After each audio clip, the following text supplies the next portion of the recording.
Hi guys! Welcome back po sa King Channel. For this video guys ay muli po kaming magdi-dive. Babalikan namin yung spot na may maraming tangigi guys. So ayan yung mga girls natin ay nakaprepare na lahat guys.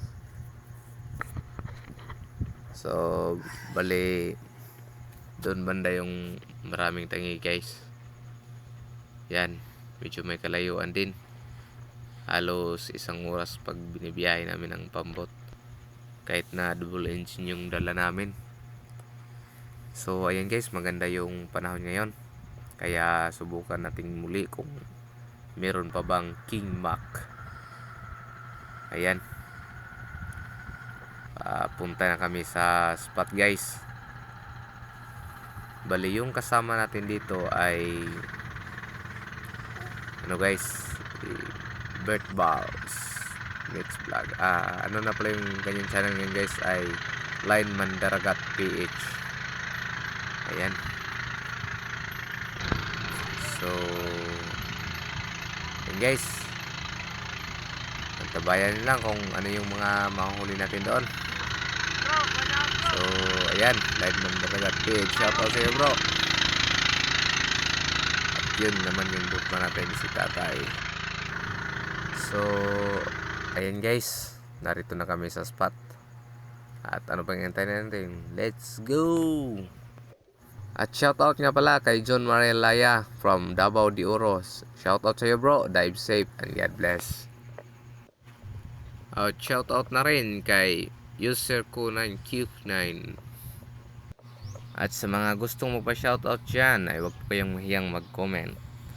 Pero bago yan guys, mga bago pa lang yan sa aking channel ay huwag po ninyong kalimutang mag-subscribe at pakita rin po ang notification bell para lagi po yung updated sa mga bagong video na i-upload natin. So ayan guys, ito yung bali third drop na po natin to.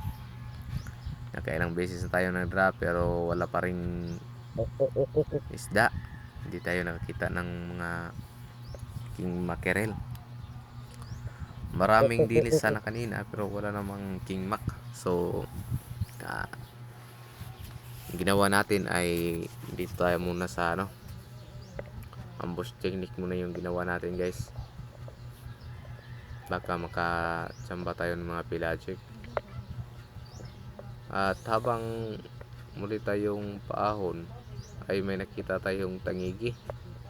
Ayan guys, sobrang ilap niya, ang lakas, bilis lumangoy. Around 2 to 3 kilos siguro yun guys, sayang. Kaya pala mailap na siya kasi hinabol pala ito ng kasama natin, kaya mailap na. Guys, nakakuha rin yung kasama natin ng isang Tree Valley. Yan yung pinainom sa tanghalian. At lumipat kami ng ibang spot kasi napansin namin medyo mailap na yung tangigi doon sa unang spot namin, kaya dito tayo sa ibang spot. Takot pa rin to guys kung tawagin dito sa amin. So dito guys ay nakailang dive tayo doon sa pinakatakot at walang isda, kaya napag-isipan natin na doon muna tayo sa malalim na part, yung walang bato na. Pre-fall lang yung ginawa natin at sa ilalim ay medyo malabo yung dagat. Maganda lang sa mababaw na part kasi hindi malabo, pero sa ilalim ay medyo malabo, kaya paangat na tayo. At yung pag-angat natin ay tumitingin-tingin pa rin tayo sa paligid, baka may makita tayong tangigi. At yun nga, merong king mac. Ayan, ang problema lang nito guys kasi medyo kinapos na tayo sa hangin kasi kanina pa tayo sa ilalim, kaya tinira natin kahit may kalayuan. At yun, sablay tayo guys. Tinamaan sana pero na-place lang, kaya sayang. Mas maganda na sanang hindi mo matamaan yung isda kaysa madaplisan, kasi yun yung dahilan kaya magiging mailap yung isda pag madaplisan sila. At dito naman guys ay maraming mga dilis o bulinaw kung tawagin dito sa amin. Ito yung good sign guys na may mga tangigi o king mackerel pag maraming mga bait fish, katulad nitong dito sa amin. Yung pinaka bait fish namin dito ay yung bulinaw o dilis. Maganda yan pag ano, marami yung mga dilis. So buwaba ako sa ano guys, nagpa-prefer lang din ako, ngunit wala akong nakitang isda, kaya napag-isipan ko na aangat na lang.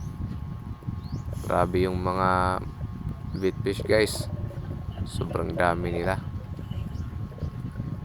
Yun no, kaya marami na tayong nakitang tangi kanina pa, hindi ko lang nabidyohan. Yung iba medyo mailap, at saka meron akong tinira na hindi naman umabot yung aking pana kasi sinubukan kong tirahin kasi kinapos na ko sa akin guys. Pero lesson learned din talaga na pag ganyang hindi pa kaya sa range ay wag mo na lang tirahin para hindi sayang yung isda. Kasi yun yung dahilan kaya magiging mailap yung isda pag natamaan mo pero dapis lang. Yun, tapos mas maganda sana pag ganyang hindi po pa kayang tirahin, malayo pa sa range mo, wag na lang. Wag ka nang maghanap pa ng tsamba o swerte. So ayan guys, free fall natin ay may nakita na naman tayong isang king mac. At napansin ko sa mababa ay meron din mas malaki pa, kaya yun yung pinili natin. Mas malapit sa atin yun. Yun no, maganda yung pagkatama niya guys. It's a good shot. Kaya yung ginawa natin ay hinayaan muna natin siyang hilahin yung buoy natin hanggang sa mapagod yung isda. At ayun, sobrang lakas ng isda guys. Talagang grabe kung makahilang isda na to. Kahit na itinadip pa yung lubid natin ay talagang sobrang lakas ng isda. So ayan guys, at lumapit sana yung kasama natin para second shot, pero sabi ko wag na bro, kasi good shot naman. Kasi mas maganda na hindi pag ganitong maganda naman yung pantama natin ay wag na mag second shot kasi maraming isda, sayang din. Kaya ayun, naghanap siya ng iba pang king mac. So sa wakas, ilang beses akong sablay guys, halos 4 na beses. Kaya laking pasalamat kung ito nakahuli ako ng isang king mac. So buti na lang ito naman yung ano, pinaka personal best ko na king mac. Kasi yung pinakamalaki na nahuli kong king mac ay 8.6 kilos.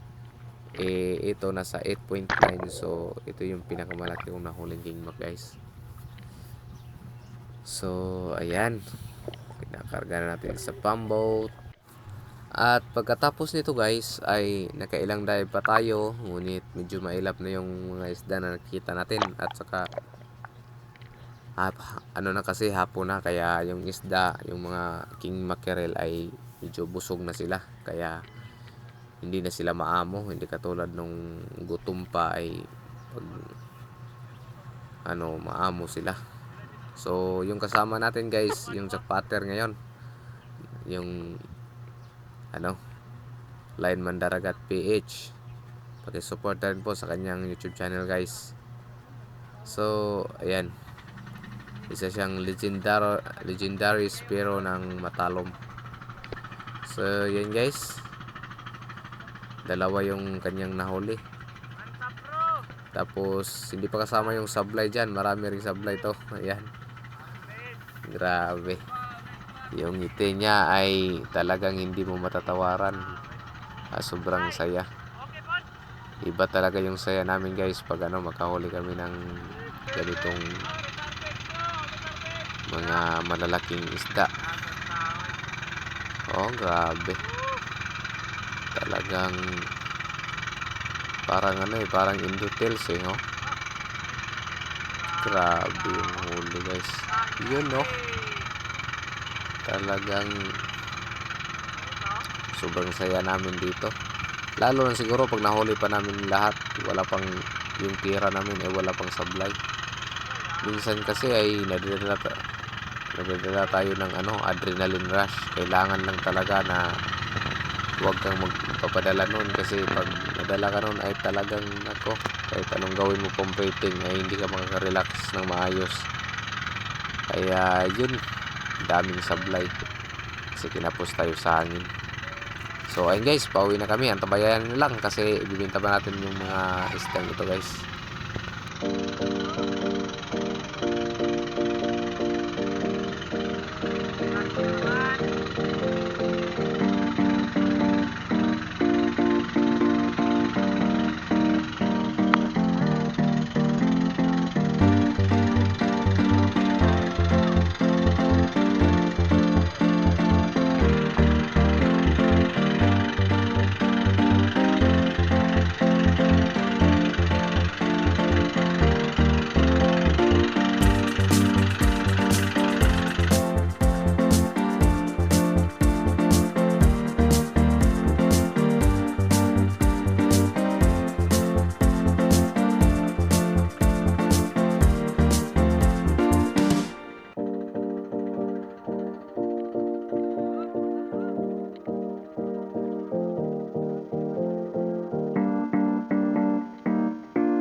Basta ko ano yung lagi. City naman to.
Kuyaw. Ayan guys.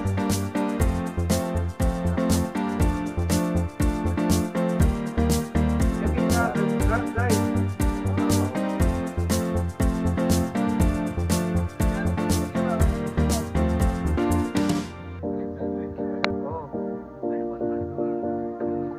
Awa, isa ba kayo eh? Kagindong yun.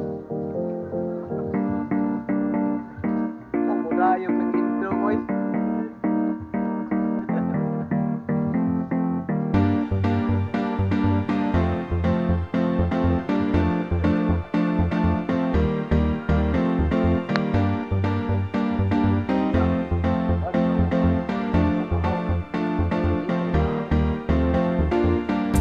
Mga bapak iring tayo, balik kita.